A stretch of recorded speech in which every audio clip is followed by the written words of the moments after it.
I used to think lighting was the most important thing, but it's not.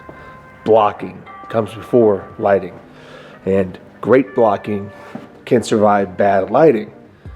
And this isn't a new philosophy. Here, let's get into it. The film industry has been running on this theory since its origin. Block, light, rehearse, shoot, or BLRS. You don't light first, you block first. But before all that, some coffee. KC Kingdom blend from the roastery. For this project, we shot a campaign for Microsoft Education where the whole shoot was all about its blocking. From choreographed dances to some small vignette scenes. This whole thing was about block, light, rehearse, and then shoot.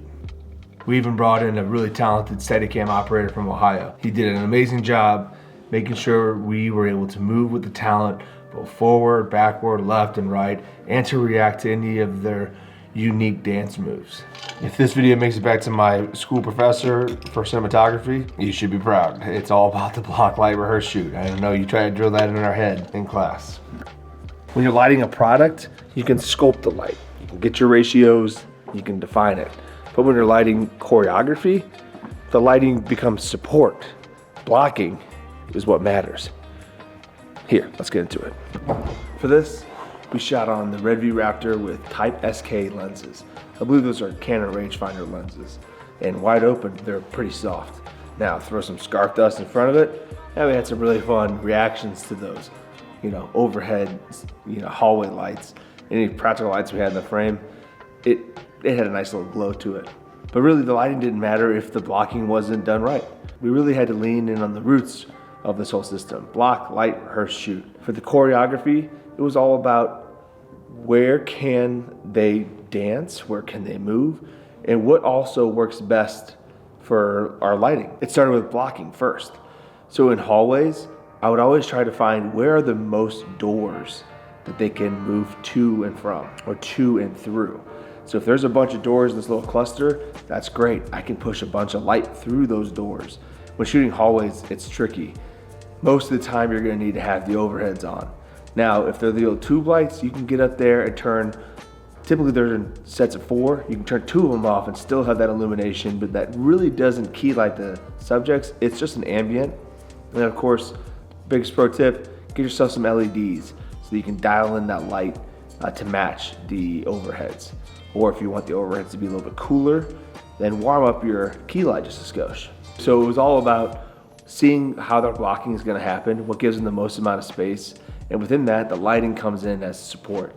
And for that, we had to use, Aputure 1200Ds in the far background with some CTS on there to warm it up as it pushes a long throw of light as a back hair light. And our key light, 600D, through a giant dome that the gaffer was rolling next to Steadicam to give a frontal fill. Frontal fill is a word and term I wouldn't like to always say. But for this kind of project, we had multiple people in frame, and making sure you can see their pretty face nice and beautifully lit is important. So frontal fill was the pretty much only option we had for this hallway space. Plus they were going through a couple pools of light. Another small tip, don't sleep on the magnets. Get magnets for all your Titan tubes, especially for these schools. You could put them on the inside of those metal door frames and allow a little top light as they push out, or you can angle it just properly so it has a little bit of spill out of the door into the hall. And for when you need a little bit more of a push, those are 300s or some 600Ds through those doors just to give some more illumination. Block, light, rehearse, shoot. That phrase was buried in my brain when I was in film school. And it's true though. If you light before blocking, then as you see the blocking and what's gonna happen in frames, you're gonna be going back to that lighting and trying to tweak. Or you're gonna put constraints on the talent where they're not gonna be able to get their best performance. There's a reason this has been going on for the origin of the industry, and that is to block, light, rehearse, shoot. Now, was it just because of blocking? Was it just because of it getting easier? No, it was also cost-wise. And cost is a big player. Back in the day, it cost them film if you were gonna miss your takes. Now it costs you data, but time. Every bit of time on set is expensive. So dial it in, block, light, rehearse, shoot. Here's another pro tip for when you're shooting in a school.